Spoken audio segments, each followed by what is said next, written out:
The fluorescent lights of Metropolitan General Hospital cast harsh shadows across the surgical floor as Dr. Marcus Whitmore collapsed beside the operating table. His hands, steady for 12 years of marriage and countless procedures, trembled against the sterile steel as his knees buckled. The monitors around him erupted in a cacophony of alarms while his surgical team rushed to catch their falling colleague. 20 minutes later, Elena Whitmore pushed through the automatic doors of the emergency department, her worn sneakers squeaking against the polished linoleum. Her dark hair was pulled back in the same simple ponytail she'd worn to her housecleaning job that morning, and her clothes still carried the faint scent of lemon disinfectant. She clutched her phone with trembling fingers, the call from Dr. Peterson still echoing in her ears. Marcus was in the ICU. Heart attack. Critical condition. Before you hear what happens next, I'm curious where you're watching from today. The story I'm about to tell you about family judgment and hidden truths seems to resonate differently depending on where people are in the world. Drop a comment and let me know what state or country you're tuning in from. The elevator ride to the 4th floor felt endless. Elena's reflection stared back at her from the polished metal doors, a woman who looked every bit the struggling immigrant wife that Marcus's family believed her to be. At 38, she had the kind of understated beauty that expensive makeup couldn't create and designer clothes couldn't improve. Her wedding ring, a simple gold band that had cost Marcus 2 weeks of residency pay, caught the elevator light. When the doors opened, the first thing Elena saw was the parade of luxury vehicles visible through the floor-to-ceiling windows. 3 black Mercedes sedans, a silver Jaguar, and a pristine white Range Rover filled the parking spaces closest to the entrance. The Whitmore family had arrived. Margaret Whitmore stood at the nurse's station like a general commanding troops, her silver hair perfectly coiffed despite the emergency call that had summoned her from her bridge game at the country club. Her designer handbag, worth more than Elena made in 6 months of house cleaning, rested against her arm as she spoke in clipped, authoritative tones to the head nurse. Behind her, James Whitmore paced in his $1,000 suit, his phone pressed to his ear as he conducted what sounded like urgent business calls. His wife Victoria perched on a nearby chair, her manicured nails clicking against her phone screen as she scrolled through social media. Their teenage children slumped in corners, already bored with the family crisis. Patricia Whitmorchin completed the family tableau, her lawyer husband David standing beside her as they whispered in hushed tones. Their conversation stopped abruptly when they spotted Elena approaching. Margaret's sharp blue eyes, the same color as Marcus's but infinitely colder, swept over Elena from head to toe. The older woman's expression shifted from concern to barely concealed distaste as she took in Elena's simple clothes and work-worn hands. "How is he?" Elena asked, her voice steady despite the fear clawing at her chest. Margaret's lips pressed into a thin line. "The doctors are running tests. They've told us everything they can for now." The emphasis on us hung in the air like a physical barrier. Elena had been Marcus's wife for 12 years, yet somehow she remained perpetually outside the family circle. James ended his phone call and approached, his resemblance to Marcus evident in his build and bearing, though his eyes held none of his brother's warmth. "Elena," he said with a curt nod, "we didn't expect you so soon. Shouldn't you be at work?" The question carried multiple implications. Elena's sporadic work schedule had always been a source of family speculation. They assumed she cleaned houses whenever Marcus wasn't around to support her, never understanding why her availability seemed so unpredictable. "I left when I got the call," Elena replied simply. Patricia exchanged a meaningful look with her mother. "Of course you did," she said, her voice dripping with false sympathy. "This must be so difficult for you. Have you thought about what you'll do if Marcus can't work anymore?" The question hung in the air like poison. Elena's stomach clenched as she realized they weren't just discussing Marcus's health. They were already calculating the financial implications of his potential death or disability. Dr. Peterson emerged from the ICU, his scrubs still bearing traces of the emergency surgery. His face was grave as he approached the family cluster. "Mrs. Whitmore," he said, addressing Elena directly, "your husband has suffered a massive myocardial infarction. We've stabilized him for now, but the next 72 hours are critical." Margaret stepped forward, inserting herself between the doctor and Elena. "Doctor, I'm Marcus's mother. What exactly are his chances?" Dr. Peterson glanced between Margaret and Elena, clearly uncertain about the family dynamics. Mrs. Whitmore, he repeated, looking at Elena, as his next of kin, you have the right to make medical decisions if he becomes unable to do so himself. The temperature in the waiting room seemed to drop 10 degrees. James straightened to his full height, his lawyer instincts activated. Doctor, perhaps we should discuss the family's involvement in any major decisions. Marcus has significant assets and business interests that need protection. Elena felt the familiar sting of being treated like an outsider in her own husband's crisis. She had endured 12 years of subtle slights and not-so-subtle suggestions that she was unworthy of Marcus's love. They had never forgiven him for marrying beneath his station, for choosing the daughter of immigrants over the socialite daughters of their friends. Dr. Peterson's expression hardened. I understand your concerns, but legally and ethically, Mrs. Whitmore is the decision-maker here. Victoria finally looked up from her phone, her voice carrying the entitled tone of someone who had never been denied anything. But surely the family should have input. Elena doesn't understand the complexities of Marcus's medical practice or his financial obligations. Elena's hands clenched at her sides. For 12 years, she had remained silent in the face of their condescension, their assumptions, their barely veiled insults. She had watched them treat her like a charity case, a burden Marcus had taken on out of misguided compassion. I understand more than you think, she said quietly, her accented English carrying a weight that none of them recognized. Margaret's laugh was sharp and humorless. Dear, I'm sure you mean well, but managing a medical crisis requires experience and resources. Perhaps it would be best if we handled the practical matters while you focus on being supportive. The suggestion that Elena step aside and let the real family handle important decisions was nothing new. They had been marginalizing her since the day Marcus introduced her as his girlfriend 14 years ago, the young medical student and the housekeeper's daughter. It was a story they had never let her forget. Dr. Peterson cleared his throat, clearly uncomfortable with the family dynamics playing out before him. If I could speak with Mrs. Whitmore privately, he said, emphasizing Elena's title with deliberate authority. As they walked toward a quiet alcove, Elena could hear the family's whispered conference beginning behind them. She caught fragments of their conversation, words like inheritance, contest, and protection floating through the air like daggers aimed at her back. Your husband is fighting, Dr. Peterson said gently when they were alone. But I need you to understand the gravity of the situation. The damage to his heart is extensive. Even if he recovers, his life will be very different. Elena nodded, her composure finally cracking as tears slipped down her cheeks. He's a good man, doctor. He doesn't deserve this. Dr. Peterson's expression softened. Mrs. Whitmore, I've known your husband for 8 years. He's mentioned you countless times, always with such pride and love. Whatever his family thinks they know about your marriage, Marcus has never doubted your worth. The words were a balm to Elena's wounded spirit, but they couldn't erase the reality of her situation. If Marcus died or became permanently disabled, she would be entirely at the mercy of a family that had spent over a decade trying to prove she was unworthy of their name. When she returned to the waiting room, the family had arranged themselves in a tight circle, their voices low but their intentions clear. They were planning something, and Elena was not invited to participate. Hours passed in uncomfortable silence. Elena sat alone on a bench near the window, watching the sunset paint the sky in shades of orange and gold. The Whitmore family maintained their vigil in a cluster of expensive furniture, their phones constantly buzzing with calls from lawyers, financial advisors, and business associates. As visiting hours ended, Margaret approached Elena with the kind of smile reserved for children and the mentally impaired. Elena, dear, perhaps you should go home and rest. We'll stay here tonight to monitor the situation. The suggestion that Elena leave her dying husband's bedside while his family maintained their vigil was breathtaking in its cruelty, yet delivered with such apparent kindness that objecting would seem ungrateful. I'm staying, Elena said simply. Margaret's mask slipped slightly. That really isn't necessary.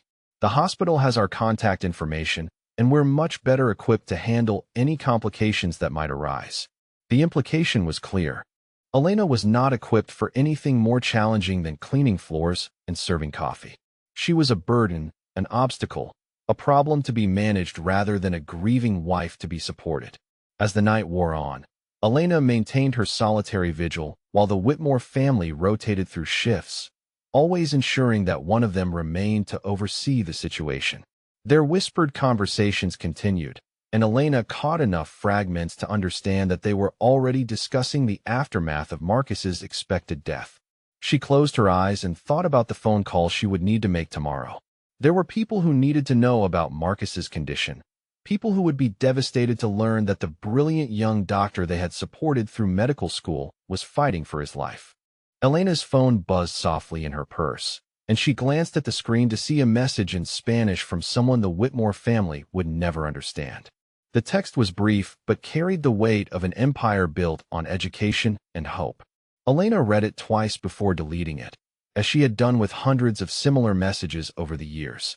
The family that dismissed her as a gold-digging immigrant had no idea that Elena Whitmore was about to become the most powerful person in their world. But first, she had to watch the man she loved fight for his life while his family planned her exile. Tomorrow, everything would change. Tonight, she would simply hold vigil for the husband who had never known the truth about the woman he married.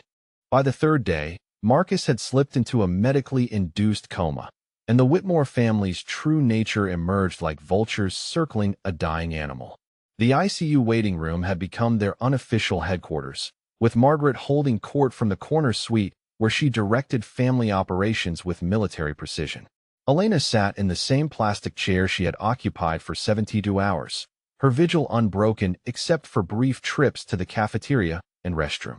Her simple clothes had been replaced by a clean pair of jeans and a sweater she kept in her car for emergencies, but the family treated her presence like an unwelcome intrusion rather than a wife's devotion.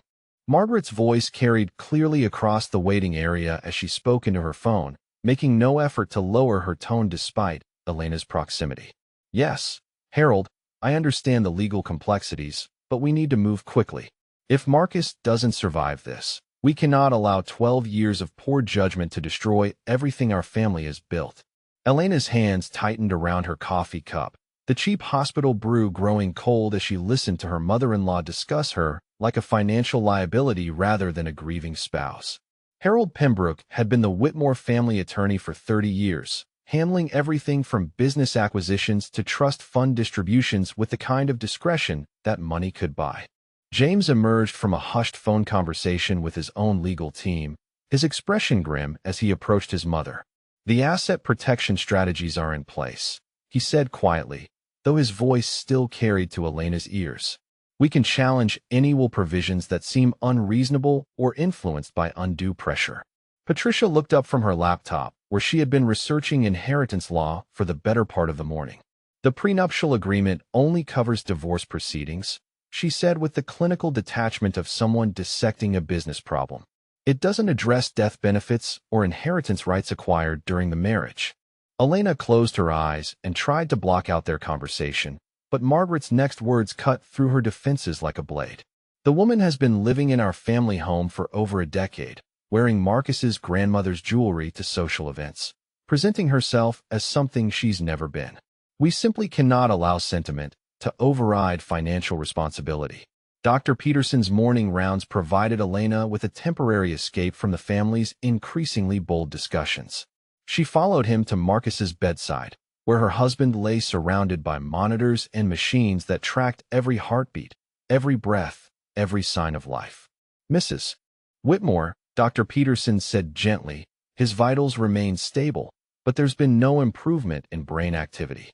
We're facing some difficult decisions about his long-term care." Elena nodded, her throat tight with unshed tears. "What are my options?" Before Dr. Peterson could respond, Margaret appeared in the doorway with James and Patricia flanking her like bodyguards. "Doctor," she said with the authority of someone accustomed to being obeyed, "the family would like to discuss Marcus's care plan. We have concerns about the financial implications of extended treatment." Dr. Peterson's expression hardened slightly. "Mrs. Whitmore," he said, addressing Elena directly, "these decisions rest with you as his spouse and medical power of attorney." Margaret's smile was sharp enough to cut glass. "Of course, doctor, but surely you understand that Elena lacks the medical knowledge to make informed decisions about complex neurological care. Perhaps a family consultation would be more appropriate." Elena felt the familiar sting of being dismissed as incompetent, but this time the stakes were Marcus's life rather than just her dignity. "I can make whatever decisions are necessary," she said quietly, her accented English carrying a firmness that surprised even her. Patricia stepped forward with a patronizing smile. "Elena, darling, we know you love Marcus, but managing a medical crisis requires resources and experience you simply don't have. The costs alone could bankrupt you." The assumption that Elena couldn't afford her husband's medical care hung in the air like a toxic cloud. They had spent 12 years watching her work cleaning jobs, drive an aging Honda, and wear the same simple clothes to family gatherings. In their minds, she was one medical bill away from financial ruin. James produced a thick folder from his briefcase. "We've consulted with specialists about Marcus's condition, and the realistic prognosis suggests that aggressive treatment may not be cost-effective. Perhaps we should focus on comfort care while protecting the family's financial stability." The clinical language couldn't disguise what he was really suggesting. They wanted Elena to choose between bankrupting herself for Marcus's care or accepting that her husband's life wasn't worth the expense. It was emotional blackmail wrapped in financial responsibility. Elena's phone buzzed, and she glanced at the screen to see a message in Spanish from someone named Dr. Rodriguez. The family's eyes tracked her movement, and Margaret's expression soured further. "More of your cleaning lady friends checking in," Patricia said with a laugh that carried no warmth. "It's sweet that they're concerned, but perhaps you could handle your personal calls elsewhere. This is a family matter." Elena deleted the message without responding, just as she had done countless times over the years. Her phone contained contacts that would astound the Whitmore family, but they saw only what they expected to see: a struggling immigrant woman with friends in similar circumstances. As the day progressed, the family's behavior became increasingly brazen. They held strategy sessions in the waiting room, discussing Elena's financial limitations and legal vulnerabilities with the casual cruelty of people who had never faced real hardship. Victoria pulled up real estate websites on her tablet, openly browsing luxury condominiums while commenting on how quickly the family home could be sold if necessary. The afternoon brought a parade of visitors from Marcus's medical school and hospital colleagues, each offering condolences and support to Elena. She watched the family's discomfort grow as respected physicians and surgeons treated her with genuine warmth and respect, clearly confused by the cold distance maintained by Marcus's relatives. Dr. Sarah Kim, Marcus's former residency supervisor, embraced Elena with tears in her eyes. "He talked about you constantly during his training," she said warmly. "Always so proud of your strength and intelligence. You were his inspiration through the hardest years." Margaret's jaw tightened as she overheard the conversation. She stepped forward with her society hostess smile firmly in place. "Dr. Kim, how lovely to see you again." Of course, Elena provided emotional support during Marcus's studies, but I think we can all agree that his success came from the Whitmore family's educational traditions and financial backing. Dr. Kim's expression shifted to barely concealed confusion. "Mrs. Whitmore, Marcus never mentioned family financial support. He was quite proud of earning his way through medical school on merit scholarships and private funding. He said Elena's faith in his abilities was what kept him going." The comment hung in the air like an unexploded bomb. Elena felt the family's eyes boring into her, but she maintained her composed silence while Dr. Kim continued sharing memories of Marcus's dedication and work ethic. As evening approached, the family's discussions turned to practical matters with increasing urgency. Margaret had compiled a list of valuable items in the family home that belonged to the Whitmore estate rather than the marriage. Patricia researched the probate process while James worked his legal contacts to ensure their interests would be protected. Elena excused herself to visit the hospital chapel, a small interfaith space tucked away on the ground floor. The quiet sanctuary offered her first moments of peace since the crisis began, but even there she couldn't escape the weight of the family's hostility. She knelt in the front pew, her hands clasped so tightly her knuckles had turned white. 12 years of marriage, and she was still fighting to be treated as Marcus's wife rather than an unwelcome intruder. The irony was almost unbearable. If they only knew the truth about her background, about the resources at her disposal, about the power she wielded in the very hospital where Marcus lay fighting for his life. Unknown to Elena, James had followed her to the chapel, and he stood in the doorway listening to her whispered prayers in Spanish. His expression was one of smug satisfaction, as if her display of emotion confirmed everything the family believed about her desperate circumstances. When Elena returned to the ICU waiting room, she found the family engaged in their most brutal conversation yet. Margaret's voice was sharp with righteous indignation as she addressed Patricia and Victoria. 12 years ago, Marcus was a promising young doctor from a good family with unlimited potential. Then he met this woman, and suddenly his priorities shifted. He started working in community clinics instead of building a private practice. He bought a modest house instead of the estate property we recommended. Every major decision has been influenced by her limited understanding of our social position. Patricia nodded in agreement, her laptop open to a legal document she was reviewing. The pattern is clear. A woman from her background sees a medical student and recognizes an opportunity for financial security. She's been playing the long game, waiting for exactly this moment when grief and guilt might make us generous. Victoria laughed softly, her manicured fingers scrolling through her social media feed. The sad part is how obvious it all is. The devoted wife act, the simple clothes, the humble demeanor. It's all calculated to make her seem deserving when she's really just another fortune hunter who got lucky.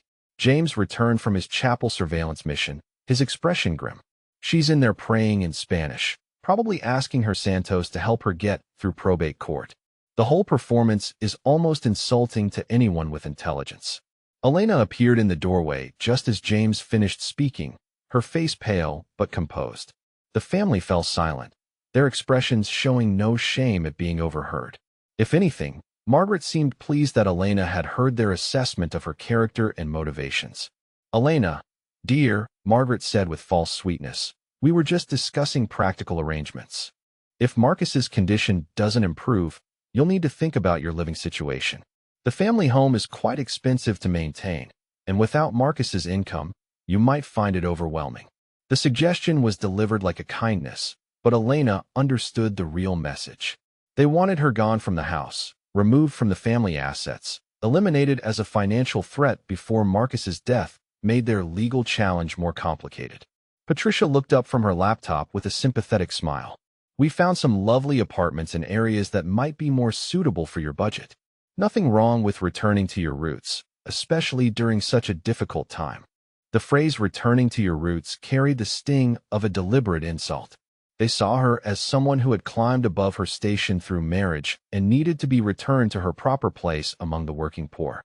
Elena's phone buzzed again, and this time she couldn't suppress a slight smile at the message from Dr. Martinez, who was checking on Marcus's condition from his position as chief of cardiology at the teaching hospital across town.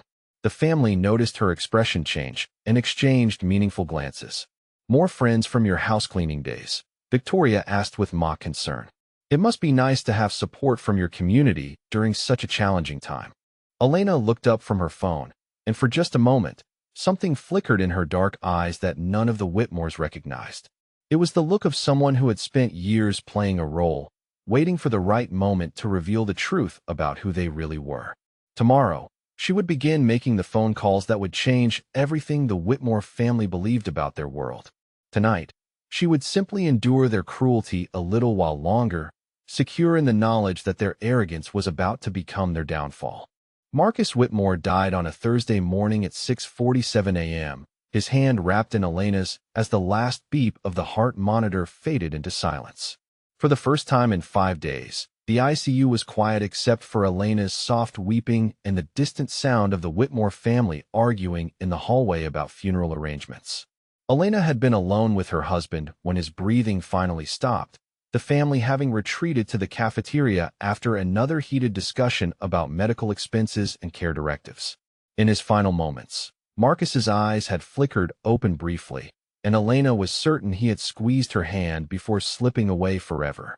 Dr. Peterson found her still holding Marcus's hand 20 minutes later, her tears falling silently onto the white hospital blanket. "Mrs. Whitmore," he said gently, "I'm so very sorry for your loss. Marcus was one of the finest physicians I've ever known." Elena nodded, unable to speak past the grief that threatened to overwhelm her. When she finally emerged from Marcus's room, the hallway was filled with his colleagues from the hospital, their faces etched with genuine sorrow. They formed a protective circle around Elena, offering condolences and support while the Whitmore family watched from a distance. Margaret's expression was coldly calculating as she observed the outpouring of professional sympathy for Elena. She stepped forward with the authoritative bearing of someone accustomed to taking charge during family crises. "Elena, dear," she said with false warmth, "we need to discuss arrangements. The family has connections with Pembroke and Sons Funeral Home, and we've already contacted them about handling the service. Of course, we'll take care of all the expenses, given your circumstances." The offer was generous on its surface, but carried the clear implication that Elena couldn't afford to bury her own husband.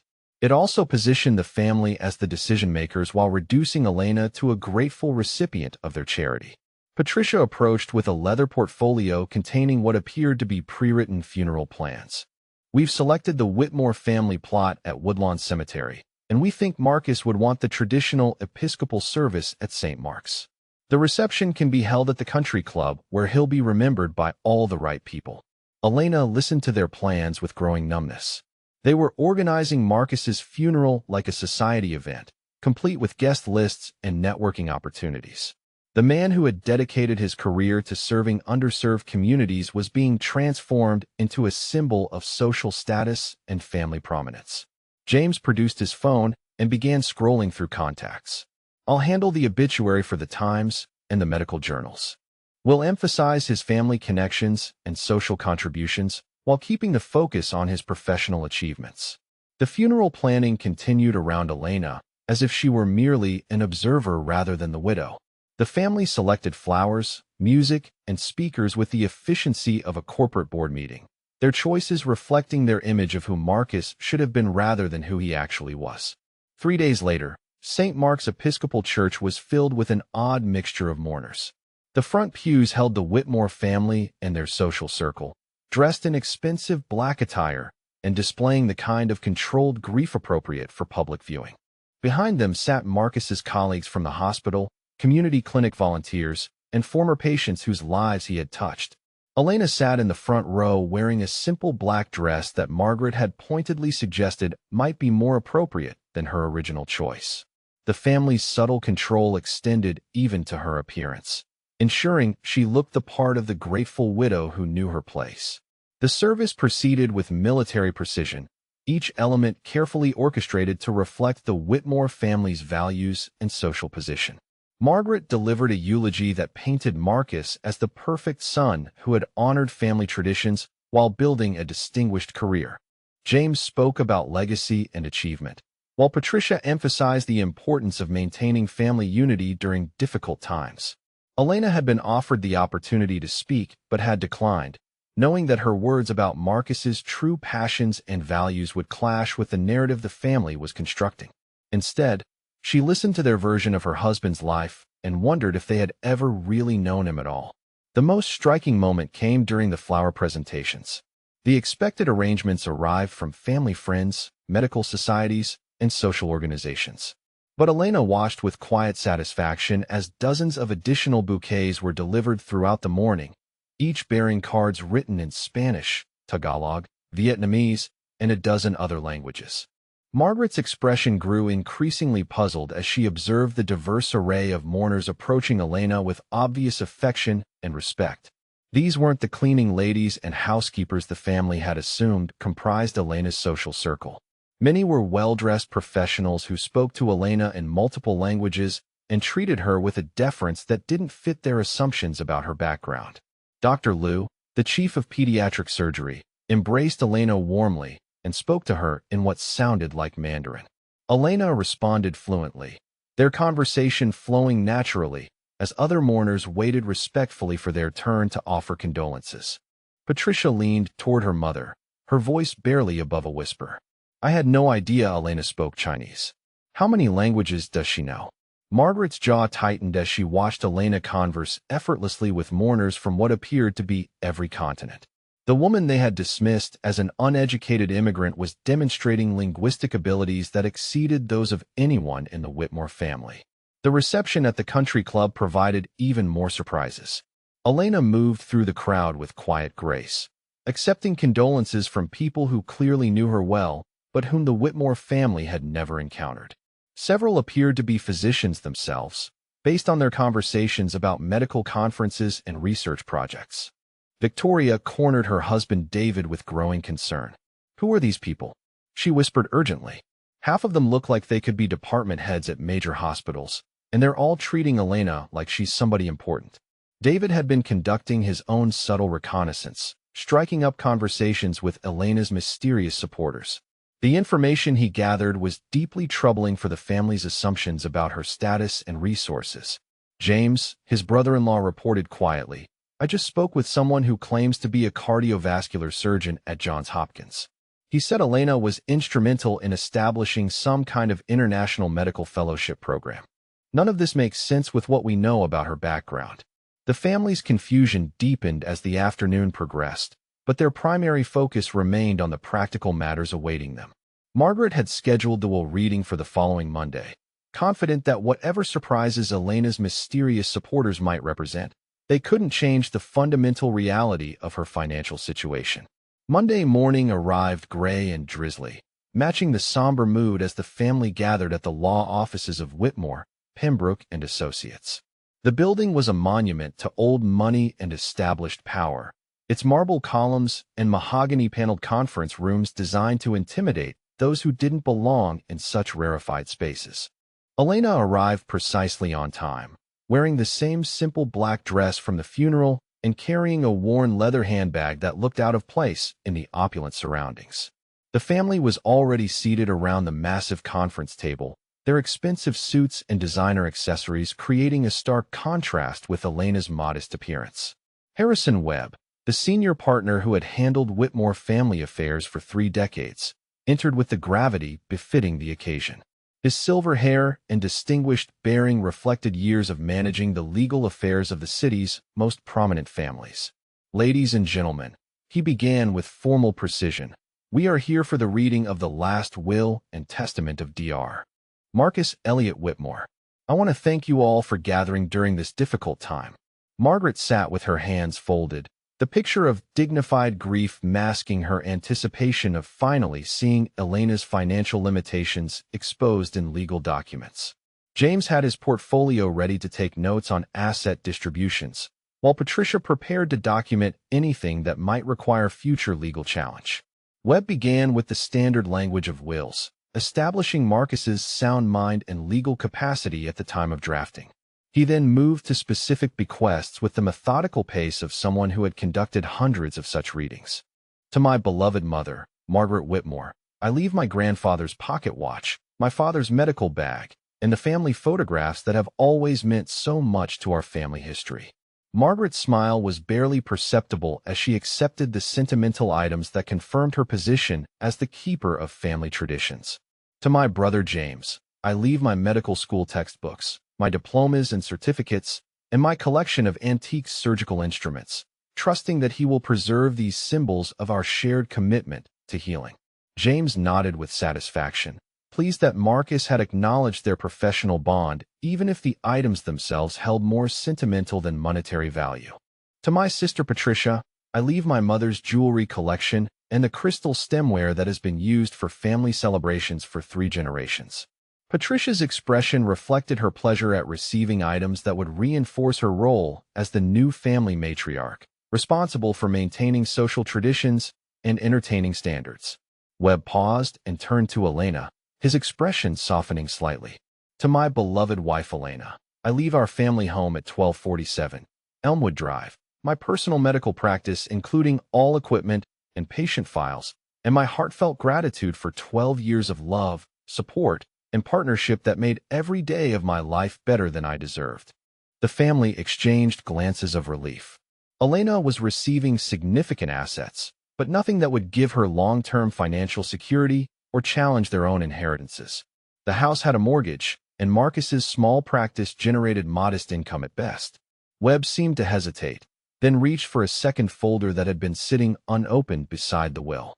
"However," he continued, "there are additional matters that must be addressed before we conclude today's proceedings." The room's atmosphere shifted slightly as Webb opened the new folder with deliberate care. During the preparation of this will, certain financial disclosures came to light that Dr. Whitmore requested be shared with the family after his death. Elena's expression remained unchanged, but something flickered in her dark eyes that none of the Whitmores noticed. Webb cleared his throat and began reading from a document marked Confidential Financial Disclosure. It has come to my attention that my medical education, totaling $347,000 over 4 years, was funded entirely by an anonymous educational trust rather than family resources or student loans as I had previously believed. Margaret's face went pale. "That's impossible," she said sharply. "We have records of all family educational expenses. Marcus earned scholarships and took loans like any other medical student." Webb continued reading without acknowledging her interruption. "Furthermore, the startup costs for my medical practice, including equipment, office lease, and operating expenses totaling $185,000, were provided by the same anonymous benefactor through a series of no-interest loans that have been forgiven annually." James's hand had stopped moving across his notepad. His voice was tight with confusion. "Mr. Webb, we need to understand what you're saying. Someone has been secretly funding Marcus's career for over a decade?" Webb nodded gravely. "According to these documents, Dr. Whitmore recently discovered that his entire professional life had been supported by a foundation dedicated to advancing medical education for promising students from underserved communities." Patricia's voice was sharp with alarm. "Who was this anonymous benefactor? Why would someone invest hundreds of thousands of dollars in Marcus's career without family knowledge?" Webb looked around the table, his expression suggesting that he was as surprised by the revelations as anyone in the room. "The benefactor has requested that their identity be disclosed at this time, along with additional information about the scope of their educational and medical support programs." Elena slowly reached into her worn leather handbag and withdrew a manila folder that seemed to contain several inches of documents. She placed it carefully on the table in front of her, her movements deliberate and controlled. The Whitmore family watched in growing confusion as Elena opened the folder and sorted through what appeared to be legal documents, financial statements, and official correspondence bearing letterheads they didn't recognize. Webb's voice carried a note of anticipation as he made his final announcement. "The anonymous benefactor who funded Dr. Whitmore's education and career has asked to reveal their identity to the family. Ladies and gentlemen, I present Mrs. Elena Vasquez Whitmore, president and founder of the Esperanza Educational Foundation." The silence that followed was so complete that the sound of traffic from the street below seemed to echo through the marble halls of power. Elena looked up from her documents, and for the first time since they had known her, she smiled. The leather portfolio that Elena extracted from her worn handbag contained documents that would shatter everything the Whitmore family believed about their world. As she methodically arranged the papers in front of her, her movements carried an authority that none of them had ever witnessed before. Harrison Webb accepted the first document from Elena's outstretched hand, his experienced eyes scanning the official letterhead with growing amazement.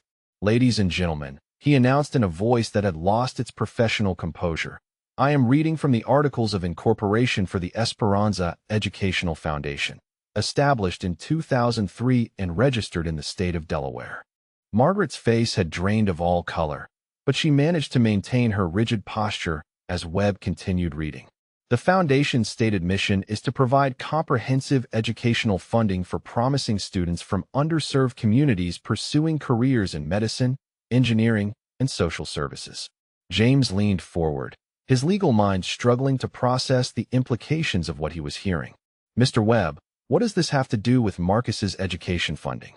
Elena spoke for the first time since the revelation began, her voice carrying a calm authority that silenced the room.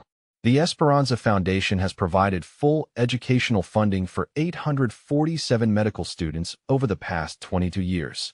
Marcus was student number 23. Webb turned to the second page of Elena's documentation, his expression reflecting professional awe at the scope of what he was reading.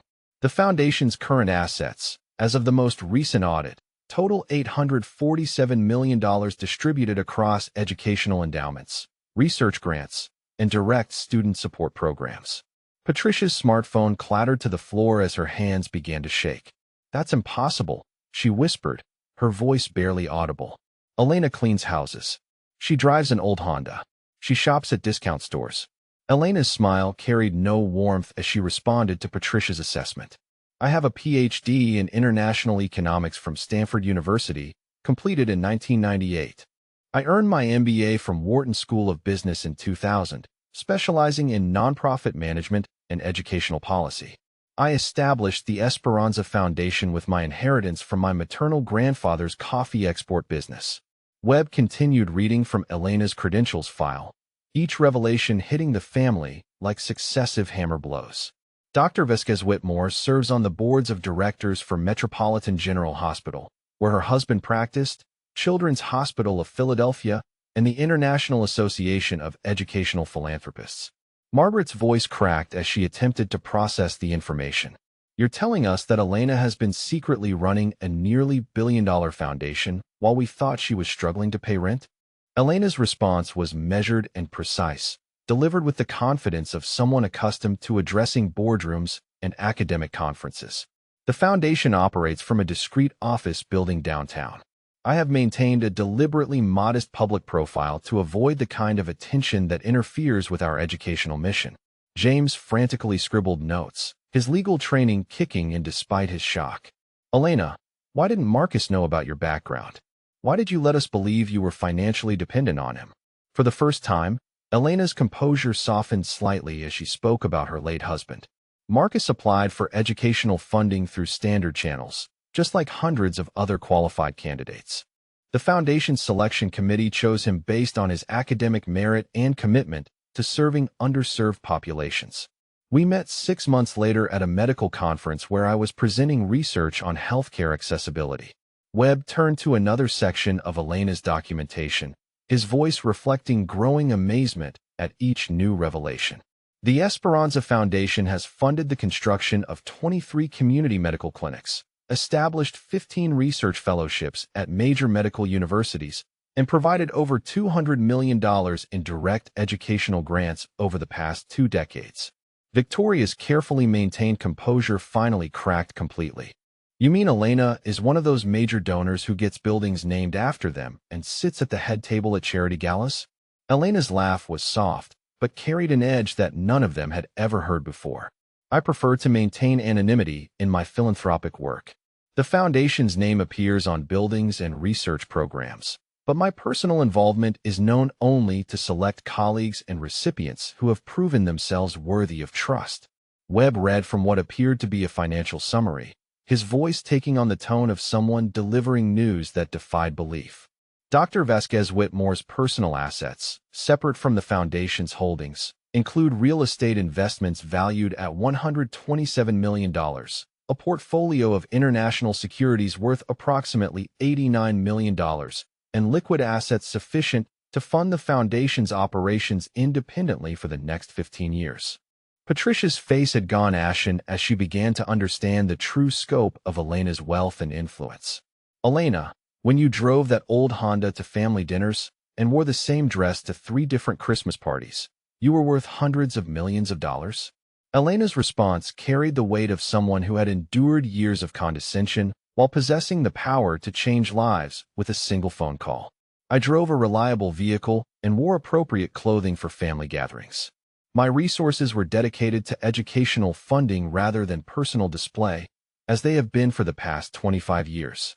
Webb turned to a section of documentation that appeared to detail specific programs and recipients. The foundation has established the Marcus Whitmore Memorial Fellowship for medical students from immigrant families, endowed with $50 million to provide full educational funding for 200 students over the next decade. The irony was crushing. Marcus, who had been supported by Elena's foundation without knowing her identity, was now being honored with a program that would dwarf anything the Whitmore family could have provided through their own resources. James's voice was hoarse as he asked the question that was consuming all of them. Elena, you knew we thought you were financially dependent on Marcus. You watched us worry about your ability to afford his medical care. Why didn't you tell us the truth?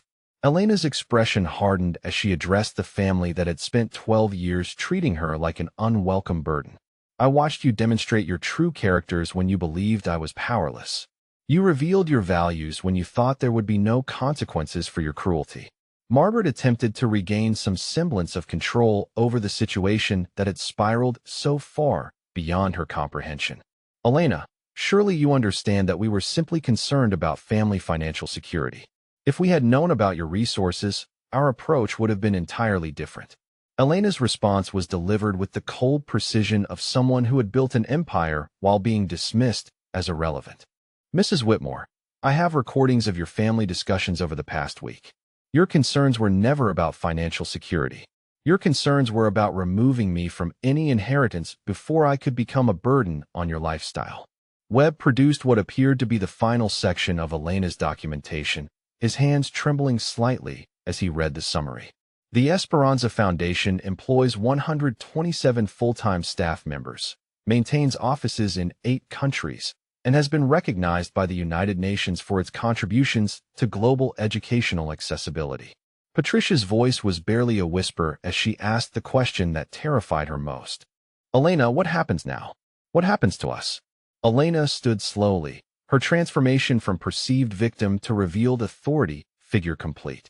She gathered her documents with the same methodical precision with which she had presented them, her movements carrying the confidence of someone who controlled more resources than the entire Whitmore family had ever imagined. Now, she said with quiet authority, we discussed the new reality of your relationship with the Esperanza Foundation and its associated properties and resources. James's legal mind was already calculating the implications of their situation. Elena, when you say associated properties and resources, what exactly are you referring to? Elena's smile was enigmatic as she prepared to deliver the final blow to their assumptions. The building where Marcus maintained his medical practice is owned by the Esperanza Foundation. It has been since 2008. James, your small law firm leases space in the same building. Patricia, your children attend Whitmore Academy, which has received $15 million in foundation funding over the past 5 years. Margaret's voice was hollow as the full scope of their dependence became clear. You're telling us that our entire family has been benefiting from your resources for years without knowing it? Elena's response carried the weight of someone who had spent more than a decade watching people reveal their true natures while believing themselves to be in positions of superiority. Mrs. Whitmore, you have been the recipients of generosity you never recognized and kindness you never acknowledged. The question now is whether you deserve to continue receiving either. Webb cleared his throat, his professional composure finally returning as he addressed the legal implications of the revelations. Mrs. Vasquez Whitmore, do you require legal representation for the management of Dr. Whitmore's estate and the resolution of any family concerns? Elena's laugh was soft, but carried an edge of steel that would haunt the Whitmore family's dreams for years to come. Mr. Webb, I am represented by Henderson, Martinez, and Associates. Senior partner Rebecca Martinez will be handling all legal matters related to the Foundation's properties and any changes to existing arrangements. The name Henderson, Martinez, and Associates hung in the air like a death sentence. It was the most powerful law firm in the city, representing multinational corporations and heads of state. The Whitmore family had just discovered that the woman they had dismissed as legally helpless was represented by attorneys who could destroy them with a phone call. Patricia's voice cracked as she made one final attempt to salvage something from the wreckage of their assumptions. Elena, we're family. Surely we can work together to honor Marcus's memory and maintain some kind of relationship. Elena stood in the doorway of the conference room, silhouetted against the marble hallway that represented everything the Whitmore family believed about power and status. Her voice carried the finality of someone who had endured enough and was prepared to use every resource at her disposal. Mrs. Chun, she said, using Patricia's married name with deliberate formality, whether we maintain any relationship depends entirely on your family's ability to demonstrate the respect and dignity that you failed to show when you believed I was powerless. The door closed behind Elena with a soft click that sounded like the end of the world the Whitmore family had always known. They sat in stunned silence, surrounded by the marble and mahogany that suddenly seemed like props in someone else's theater. Webb gathered his papers with the shell-shocked expression of someone who had just witnessed a complete reversal of everything he thought he understood about power dynamics. Ladies and gentlemen, he said quietly, I believe this concludes our business for today. Outside the conference room windows, Elena Vasquez Whitmore walked through the downtown financial district with the confident stride of someone who owned more of it than anyone realized. The woman who had been dismissed as a struggling immigrant was about to demonstrate what happened when nearly $1 billion in resources was wielded by someone who had been systematically underestimated for over a decade. The Whitmore family's education was just beginning. Elena remained standing in the doorway, her transformation from victim to authority figure complete as she prepared to deliver the consequences that would reshape the Whitmore family's entire existence. Harrison Webb shuffled through additional documents that Elena had provided, his expression growing increasingly grave as he reviewed the scope of the family's dependence on her foundation's resources. Mrs. Vasquez Whitmore has requested that I disclose the full extent of the Esperanza Foundation's involvement with family members and their various enterprises, Webb announced with the solemnity of someone delivering a medical diagnosis. These relationships will require immediate review and potential restructuring based on recent developments. Elena's voice carried the calm authority of someone who had spent decades making decisions that affected thousands of lives. The foundation operates on principles of merit, respect, and mutual benefit. Recent behavior suggests that these principles have not been consistently honored by all beneficiaries. Webb opened the first file with trembling hands, his professional composure barely intact as he began reading the devastating scope of Elena's control over their lives. James Whitmore operates his law practice from Suite 340 in the Esperanza Medical Building, purchased by the foundation in 2008 and converted to mixed-use professional space. James felt the blood drain from his face as he realized the implications of what Webb was reading. His entire practice, built over 8 years, existed at the discretion of the woman he had dismissed as legally incompetent just days earlier. Your current lease agreement expires on December 31st, Elena said with the clinical detachment of someone reviewing a business portfolio. Renewal terms will depend on the foundation's assessment of tenant compatibility with our mission and values. Patricia's voice cracked as she asked the question that terrified her most. Elena, what about the children's school? You mentioned funding for Whitmore Academy. Webb turned to another section of Elena's documentation, his voice reflecting the weight of what he was reading.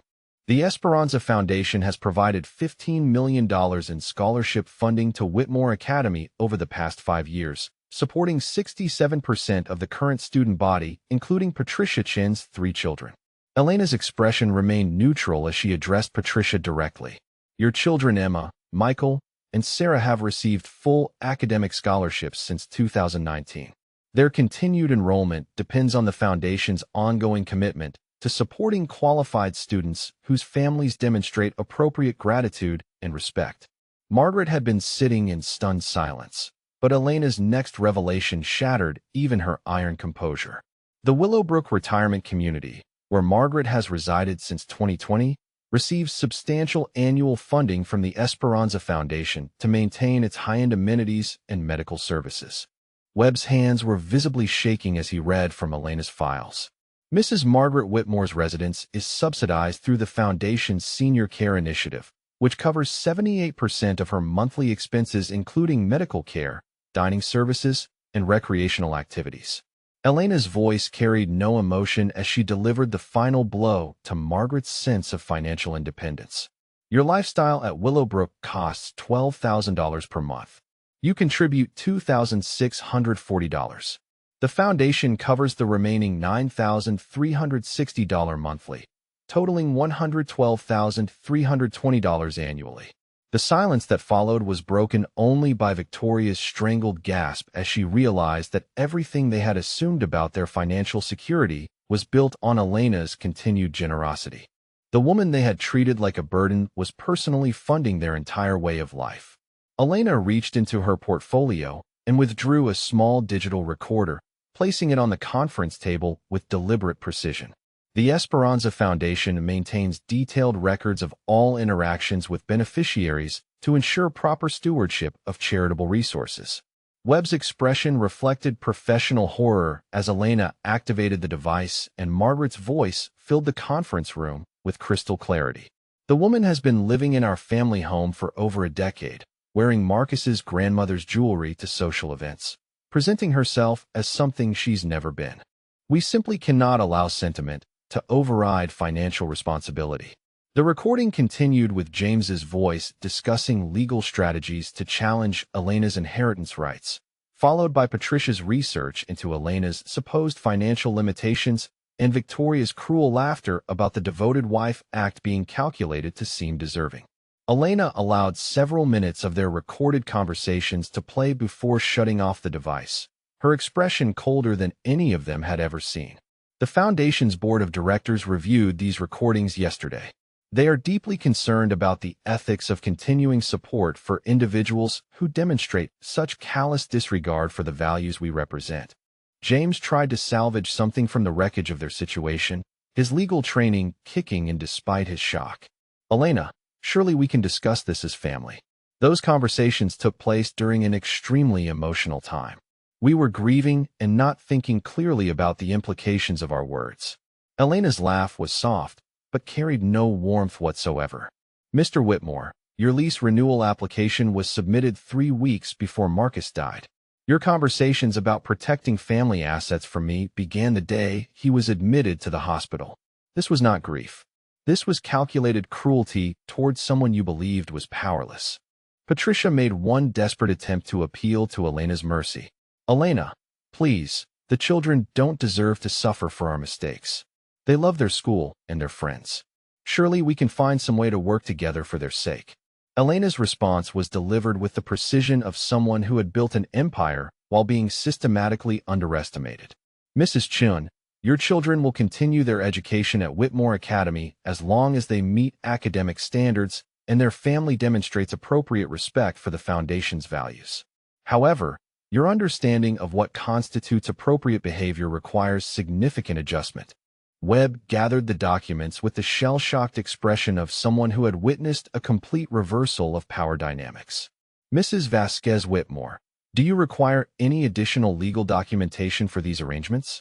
Elena stood to leave, her transformation from perceived victim to revealed authority complete. Mr. Webb, my legal team at Henderson, Martinez, and Associates will be in touch regarding the restructuring of all Foundation-related agreements. Family members should expect to receive new terms and conditions within 7 business days. Margaret's voice was barely a whisper as she made one final attempt to understand their new reality. Elena, what exactly are you expecting from us going forward? Elena paused in the doorway, her silhouette framed by the marble hallway that represented everything the Whitmore family had believed about their place in the world. She turned back with an expression that combined years of suppressed hurt with the authority of someone who controlled more resources than they had ever imagined. Mrs. Whitmore, she said with deliberate formality, I expect the same basic human dignity that should have been extended to any family member, regardless of their perceived financial status. You will learn to demonstrate respect, or you will learn to live without the Foundation's continued generosity. The door closed behind Elena with a finality that sounded like the end of everything the Whitmore family had taken for granted. They sat in the conference room surrounded by marble and mahogany that suddenly felt like a mausoleum for their former assumptions about power and privilege. Outside, Elena walked through the financial district with the confidence of someone who owned more of it than anyone realized. Her phone already buzzing with calls from Foundation staff ready to implement the changes that would teach the Whitmore family the true cost of their arrogance. The education of people who had spent 12 years believing themselves superior was about to begin in earnest. 1 month after the will reading that had shattered their world, the Whitmore family sat at table 12 in the grand ballroom of the Meridian Hotel, watching Elena Vasquez Whitmore address 300 of the city's most influential philanthropists, educators, and medical professionals. The annual Esperanza Foundation Gala was the social event of the season, and they were attending as recipients of charity rather than the social elite they had always believed themselves to be. Elena stood at the podium wearing an elegant navy blue gown that had probably cost more than Margaret's monthly living expenses, her presence commanding the attention of everyone in the room. Her transformation was complete, not just in appearance, but in the way she carried herself with the natural authority of someone who had built an empire while others dismissed her as irrelevant. Distinguished guests, Elena began, her voice carrying easily across the ballroom without amplification. We gather tonight to celebrate 22 years of educational achievement and the 1,247 graduates who have transformed their communities through the opportunities provided by your generous support. Margaret adjusted her reading glasses to study the program, her hands trembling slightly as she read Elena's credentials listed in the biographical section. Dr. Elena Vasquez Whitmore, Ph.D. Economics, Stanford University, MBA Wharton School of Business, President and founder of Esperanza Educational Foundation, board member Metropolitan General Hospital, recipient of the United Nations Educational Achievement Award. James sat beside his mother in the ill-fitting suit he had purchased at a discount store after discovering that his lease renewal required him to pay triple his previous rent, designated as premium commercial space in the newly renovated Esperanza Medical Building. His law practice was surviving, but barely, and the financial pressure of his new reality had aged him visibly over the past month. Patricia's children fidgeted in their formal wear, still attending Whitmore Academy, but now required to complete 20 hours of community service monthly at various Esperanza Foundation projects. Emma, the eldest at 16, had spent the previous Saturday helping Elena distribute school supplies to immigrant children at the Foundation's community center. This year, Elena continued from the podium. We are particularly proud to announce the Marcus Whitmore Memorial Fellowship Program, established in honor of my late husband, a physician who dedicated his life to serving underserved communities and who embodied the values that our foundation strives to promote in every student we support. The irony was not lost on the family that Marcus, whose education had been secretly funded by Elena, was now being posthumously honored with a program that would dwarf any charitable contribution they could ever make.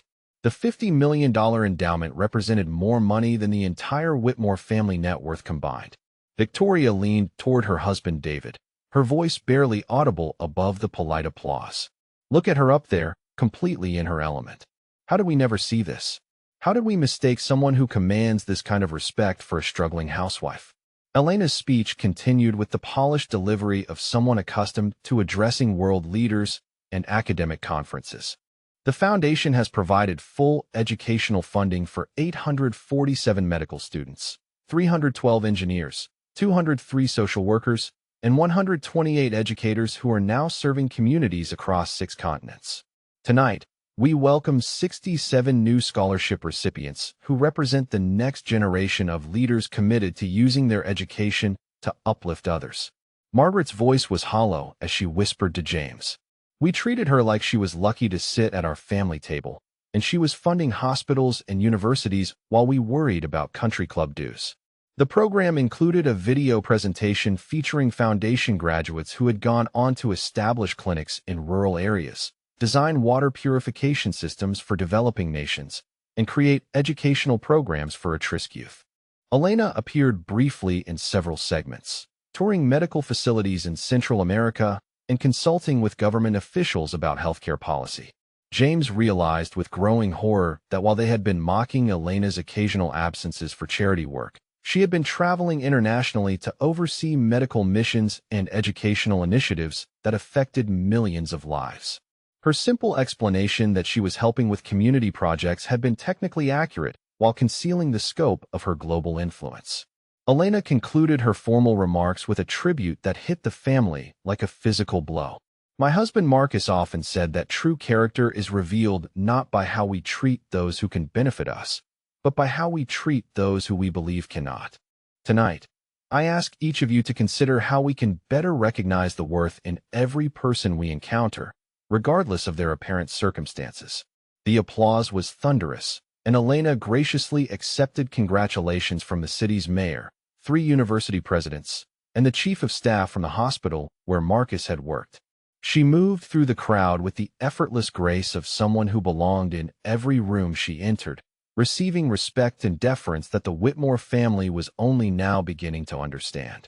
During the silent auction, Patricia watched in stunned amazement as Elena casually bid $75,000 for a week at a medical conference in Switzerland, then added another $50,000 donation when the auctioneer mentioned that the proceeds would fund nursing scholarships.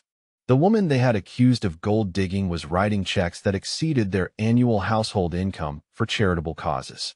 As the evening progressed, Foundation staff members approached the Whitmore family table with polite but pointed reminders about their new relationship with Elena's organization.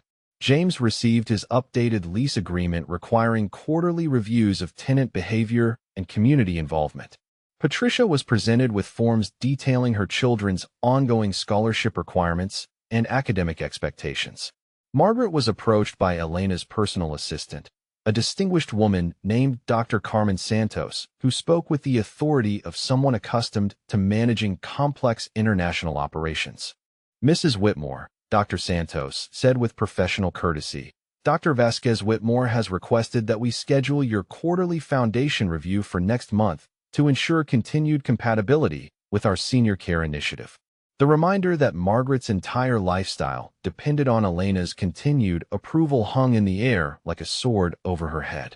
She nodded mutely, understanding that her days of making demands or expressing opinions about family matters were permanently over. Near the end of the evening, Margaret approached Elena during a quiet moment between conversations with foundation donors. Her voice was shaky as she attempted to bridge the chasm that had opened between them. Elena, she said quietly, I owe you an apology that I don't know how to make. We were wrong about everything. We treated you shamefully, and we didn't deserve the generosity you showed us even when we were being cruel. Elena's response was measured, delivered with the calm authority of someone who had heard similar apologies from other people who had underestimated her over the years. Mrs. Whitmore, apologies are meaningful only when accompanied by genuine change in behavior. The Foundation will continue to support family members who demonstrate respect, gratitude, and commitment to our values. Margaret nodded, tears gathering in her eyes as she understood that mercy would be extended but that the relationship between them had been permanently altered. She would live comfortably, but she would live as a recipient of Elena's charity rather than as the family matriarch she had always believed herself to be. The following Monday, Elena sat in her real office on the 42nd floor of the Meridian Tower, overlooking a city where she owned more property and wielded more influence than most people realized. Her walls were lined with photographs of medical school graduations, clinic openings, and scholarship ceremonies representing thousands of lives that had been changed through her foundation's work. Marcus's picture occupied a place of honor on her desk, and Elena spoke to it as she reviewed the quarterly reports that documented the scope of her educational empire. The family understands now, she said softly, her voice carrying the satisfaction of someone who had endured years of disrespect while possessing the power to change everything with a single phone call. Her assistant knocked softly and entered with a folder containing applications from the latest group of scholarship candidates.